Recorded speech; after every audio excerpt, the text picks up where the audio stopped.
সুমিৰণ চাওক আজি অসমৰ যি 4টা লোকসভা সমষ্টিত নিৰ্বাচন অনুষ্ঠিত হ'ব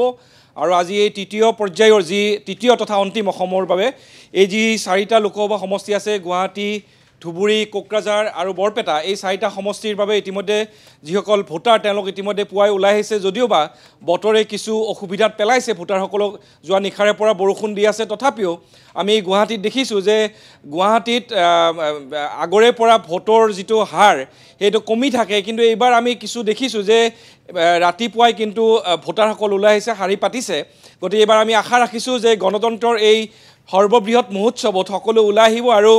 দলে বলে আহি সকলোৱে ভোটদান কৰিব সেই আশা আমি ৰাখিছোঁ আৰু যেহেতু আমি কথা পাতি আছোঁ যে 4টা লোকসভা সমষ্টি আজি অসমৰ আৰু এই সমষ্টি সাপেক্ষে আমি যদি গুৱাহাটী লোকসভা সমষ্টিৰ কথা যদি আমি পাতোঁ তেতিয়াহ'লে আমি দেখিম যে গুৱাহাটীৰ যি 20 লক্ষাধিক ভোটাৰ আছে এই 20 লক্ষাধিক ভোটাৰে আজি সৰ্বমুঠ 8 গৰাকী ভোটাৰৰ আজি ভাগ্য নিৰ্ণয় কৰিব আৰু পাৰ্টিৰ ভাগ্য নিৰ্ণয় কৰিব আৰু এই যি গুৱাহাটী লোকসভা সমষ্টি আছে গুৱাহাটী লোকসভা সমষ্টিটো বিগত 3টা কাৰ্যকাল 2009 চনৰ পৰা এতিয়ালৈকে বিজেপি দখলত আছে গতিকে এইবাৰ যিখন মূল যুঁজ বিশেষকৈ যি 8 গৰাকী পাৰ্টি আছে তাৰে ভিতৰত বিজেপিৰ বিজুলী কলিতা মেধি আৰু মীৰা বৰঠাকুৰ গোস্বামী কংগ্ৰেছৰ এই দুয়োগৰাকী পাৰ্টিৰ মাজত তীব্ৰ যুঁজ হৈছে আৰু এই যুঁজখনৰ পৰিণতি কি হয় সেয়া আমি 4 জুনত দেখিবলৈ পাম কিন্তু তাৰ প্ৰাকখনত মই গুৱাহাটী সাপেক্ষে কিছু কথা পাতিব খুজিছোঁ মোৰ সতীৰ্থ মৃণাল কুদ্দুছ আছে মৃণাল গুৱাহাটীৰ যি 20 লক্ষাধিক ভোটাৰ আছে এই 20 লক্ষাধিক ভোটাৰে আজি তেওঁলোকৰ মতদান তেওঁলোকৰ ভোটাধিকাৰ সাব্যস্ত কৰিব গতিকে কি দেখিছোঁ আমি দৃশ্যপট হয় নয়ন প্ৰতিম কুমাৰ আপুনি ইতিমধ্যে উল্লেখ কৰিছে যে বিগত 3টা কাৰ্যকালত গুৱাহাটীৰ পৰা জয়ী হৈ আছিল বিজেপিৰ সাংসদ ইয়াৰ পূৰ্বে এবাৰ মাত্ৰ এই সময়ছোৱাত কিৰিপ চলিহা কংগ্ৰেছৰ জয়ী হৈছিল তাৰ পিছৰ পৰ্যায়ত বিজেপিৰ সাংসদে জয়ী হৈ আহিছে আৰু এই যি পৰিক্ৰমাটোত গুৱাহাটীৰ যিসকল ভোটাৰ সেইসকল ভোটাৰে যি চহৰীয়া নগৰীয়া ভোটাৰ উল্লেখনীয় ভূমিকা গ্ৰহণ কৰিছিলে আৰু গ্ৰাম্যাঞ্চলৰ যিসকল ভোটাৰ সেইসকল ভোটাৰৰ প্ৰতিও লক্ষ্য থাকিব কিয়নো আমি যদি চাওঁ এই সমষ্টিটোৰ প্ৰেক্ষাপটত 10টা বিধানসভা সমষ্টি আছে সেই 10টা বিধানসভা সমষ্টিৰ গ্ৰাম্য যিসমূহ বিধানসভা সমষ্টি আছে তাত কংগ্ৰেছৰ বিধায়ক থকা পৰিলক্ষিত হৈছে আৰু বিজেপিৰ বিশেষকৈ ডমিনেশ্যন আছে এই গুৱাহাটীৰ যি নগৰীয়া বিধানসভা সমষ্টি আছে দিছপুৰ পূব গুৱাহাটী পশ্চিম গুৱাহাটী বা পশ্চিম গুৱাহাটীত এজিপিৰ ৰমেন্দ্ৰ নাৰায়ণ কলিতা বা পূব গুৱাহাটী আৰু দিছপুৰত বিজেপিৰ আধিপত্য আছে গতিকে যিহেতুকে বৰষুণৰ বতৰ এনেও গুৱাহাটীবাসীৰ বিৰুদ্ধে এটা অভিযোগ আছে যে ভোট দিবলৈ ওলাই নাহে গতিকে বিজেপিৰ ক্ষেত্ৰত দেখা অতিকৈ লক্ষণীয় হ'ব গুৱাহাটী নগৰীয়া ভোটাৰসকল কেনেধৰণে ওলাই আহে মৃণাল তুমি বিধানসভাৰ সমষ্টিৰ কথা কৈছা কিন্তু এইবাৰ দেখিছোঁ যে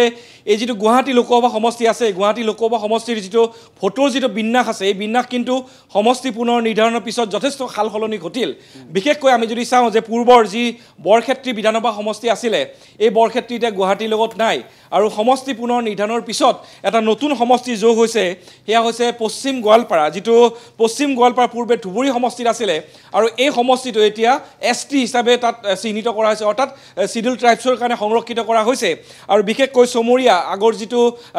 যি ছয়গাঁও বকো আছিলে এই সমষ্টিক এটা নতুন নামকৰণ কৰা হৈছে চমৰীয়া নতুন সমষ্টি বকো ছয়গাঁও এটা নতুন সমষ্টি আৰু গুৱাহাটী চেণ্ট্ৰেল নিউ গুৱাহাটী ডিমৰীয়া দিছপুৰ আৰু জালুকবাৰীৰ কিন্তু বহুত অংশ কিন্তু ইতিমধ্যে বৰপেটাৰ ফালে গুচি গৈছে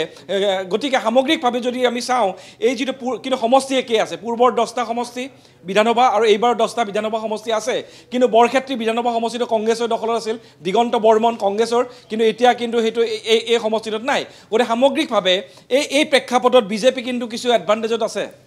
হয় নিশ্চয়কৈ নয়ন প্ৰতিম কুমাৰ ক'ব লাগিব এই যি সমষ্টি পুনৰ নিৰ্ধাৰণৰ কথা কৈছে ব্ৰহ্মপুত্ৰৰ উত্তৰৰ পৰা যিসমূহ অঞ্চল আছিলে বিশেষকৈ জালুকবাৰী বিধানসভা সমষ্টিৰ অন্তৰ্গত এই ভোটাৰসকলে যথেষ্ট ভূমিকা গ্ৰহণ কৰিছিলে গুৱাহাটী লোকসভা সমষ্টিৰ প্ৰেক্ষাপটত কিন্তু বৰ্তমান যদি আমি সমষ্টি পুনৰ নিৰ্ধাৰণৰ পিছত চাবলৈ যাওঁ উত্তৰ গুৱাহাটী টাউনখনৰ বাহিৰে বাকী অংশ বৰপেটা লোকসভা সমষ্টিৰ সৈতে মিলিত হৈছে আৰু এই ক্ষেত্ৰত পশ্চিম গোৱালপাৰাৰ কথাটো আপুনি উল্লেখ কৰিছে পশ্চিম গোৱালপাৰাৰ কথাটো ক'বলৈ গ'লে যোৱা বিধানসভা সমষ্টিত আব্দুল ৰছিদ মণ্ডল কংগ্ৰেছৰ 1.5 লাখতকৈ অধিক ভোটাৰ ব্যৱধানত জয়ী হ'বলৈ সক্ষম হৈছিলে কিন্তু এইবাৰ সেই সমষ্টিটো এছটিৰ কাৰণে ৰাভা আৰু গাৰো সম্প্ৰদায়ৰ ভোটাৰসকল তাত তেওঁলোকে প্ৰাধান্য এবাৰ লাভ কৰিছে আপুনি ৰাভা সম্প্ৰদায়ৰ কথা ক'বলৈ যাওঁতে এই ৰাভা যিসকল ভোটাৰ আছে ৰাভা হাছাং অঞ্চলৰ সেই ভোটাৰ যথেষ্ট ভূমিকা গ্ৰহণ কৰিব এই ক্ষেত্ৰত কিন্তু ক'ব লাগিব যোৱা বিধানসভা সমষ্টিত দীপক ৰাভা আৰু টংকেশ্বৰ ৰাভা এই দুইগৰাকীৰ মাজত প্ৰাৰ্থিত্ব কেন্দ্ৰিক যে সংঘাত আছিলে তাৰ সুযোগ গ্ৰহণ কৰি কংগ্ৰেছৰ প্ৰাৰ্থীগৰাকী জয়ী হৈ আহিবলৈ সক্ষম হৈছিল কিন্তু লোকসভা সমষ্টিৰ প্ৰেক্ষাপটত ভোট যুদ্ধত এই যি ৰাভা হাছাঙৰ নেতা হোৱাৰ যিটো এটা যুঁজ সেই যুঁজৰ ক্ষেত্ৰত কোনে এডভান্টেজ গ্ৰহণ কৰে সেয়া কিন্তু ধন্যবাদ মিনাল এয়া আছিলে মিনাল কুদ্দুছ গুৱাহাটীৰ বতৰা দিছে আৰু এতিয়া মই বৰপেটা লোকসভা সমষ্টি সাপেক্ষে মোৰ সহযোগী ৰাজদীপ আছে ৰাজদীপৰ সৈতে কিছু কথা পাতিব বিচাৰিছোঁ দেখা গৈছে ৰাজদীপ যে এই যিটো বৰপেটা লোকসভা সমষ্টি আছে 19 লক্ষাধিক ভোটাৰ আছে আৰু মুঠ প্ৰাৰ্থী 14 গৰাকী এইবাৰ অৱতীৰ্ণ হৈছে কিন্তু যিখন মূল যুঁজ বিশেষকৈ অগপ ফণীভূষণ চৌধুৰী মনোৰঞ্জন তালুকদাৰ CPIM আবুল কালাম আজাদ AITC আৰু দীপ বায়ন কংগ্ৰেছ 4 গৰাকী মূল প্ৰাৰ্থীক আমি দেখিবলৈ পাইছোঁ ৰণক্ষেত্ৰত যদিওবা সৰ্বমুঠ 14 গৰাকী প্ৰাৰ্থী আছে আৰু সামগ্ৰিকভাৱে যদি চাওঁ যে এইবাৰ এইটো যি ভোটৰ যি বিন্যাস আছিলে কিন্তু আটাইতকৈ যদি বেছি সময় ভোটৰ বিন্যাস সলনি হৈছে ধুবুৰীৰ পিছতে বৰপেটাই সলনি হৈছে গতিকে সামগ্ৰিকভাৱে আমি প্ৰেক্ষাপটটো জানিব বিচাৰিছোঁ এইবাৰ নিশ্চয়কৈ আপুনি উল্লেখ কৰাৰ দৰে যি সমষ্টি পুনৰ নিৰ্ধাৰণ হৈছিল সেই সমষ্টি পুনৰ নিৰ্ধাৰণৰ পিছত কংগ্ৰেছক যদি গোটেই ৰাজ্যখনৰ ভিতৰত আটাইতকৈ শক্তিহীন কৰা এটা সমষ্টি আছিল সেই সমষ্টিটো হৈছে বৰপেটা আপুনি যদি 1952 চনৰ পৰা 2019 চনলৈকে গোটেই পৰিসংখ্যাটো চাবলৈ যায় তেনেহ'লে বৰপেটা লোকসভা সমষ্টি এনেকুৱা এটা সমষ্টি আছিল য'ত CPIMৰ উদ্ধৱ বৰ্মনক বাদ দি আৰু দুজন প্ৰাৰ্থীক বাদ দি আজিলৈকে কংগ্ৰেছ আৰু AIDFৰ বাহিৰে অন্য কোনো দলৰে প্ৰাৰ্থী জয়ী হোৱা নাছিল ইয়াত 2019 লৈকে সেই পৰিসংখ্যা আছিল কিন্তু 2000 উদ্ধৱ বৰ্মন দুবাৰ জিকিছিলে 2014 জিকিছিলে সিৰাজুদ্দিন আজমল বাকি সময়ছোৱা কংগ্ৰেছে জিকিছিলে তাৰ পিছত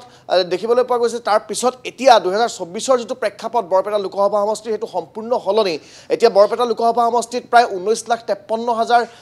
ভোট আছে সেই ভোটখিনিৰ ভিতৰত যদি আপুনি চাবলৈ যায় তেনেহ'লে সমষ্টি পুনৰ নিৰ্ধাৰণৰ পিছত বৰপেটাৰ পৰা যেহেতু সংখ্যালঘু অধ্যুষিত অঞ্চলসমূহ কাটি পেলাই ধুবুৰীৰ লগত সংলগ্ন কৰা হৈছিল তাৰ বিপৰীতে তাত হিন্দু প্ৰধান বহু সমষ্টি অন্তৰ্ভুক্ত কৰা হৈছিল যেনে আপুনি যদি ক'ব পাৰে হাজু শুৱালকুছি তাৰ সমান্তৰালকৈ যদি আপুনি ক'ব পাৰে টিহু নলবাৰী এই সমষ্টিসমূহ যেতিয়া অন্তৰ্ভুক্ত কৰা হ'ল গতিকে সমষ্টিটো হিন্দু প্ৰধান হৈ থাকিল গতিকে গোটেই প্ৰেক্ষাপটটো সলনি হ'ল এতিয়া 19 লাখ ভোটাৰৰ ভিতৰত আপুনি যদি ভোটাৰৰ বিন্যাসটো চাবলৈ যায় তেনেহ'লে প্ৰায় 12 লাখৰো অধিক এতিয়া 12,30,000 প্ৰায় হিন্দু ভোটাৰ সেই সমষ্টিটোত হ'ল আৰু মাত্ৰ 7 লাখে বৰ্তমান নিশ্চয় কেমিষ্ট্ৰি সলনি হৈছে বিশেষকৈ আমি যদি চাওঁ সৰভোগ সমষ্টি আৰু ভৱানীপুৰ সমষ্টি পূৰ্বতে কোকৰাঝাৰ লোকসভা সমষ্টিৰ অধীনত আছিল এতিয়া কিন্তু বৰপেটাৰ অধীনত আহি গৈছে চেঙা বাগবৰ বিশেষকৈ বাগবৰ আৰু জনিয়া এই যিটো সমষ্টি আছিলে এই সমষ্টিকেইটা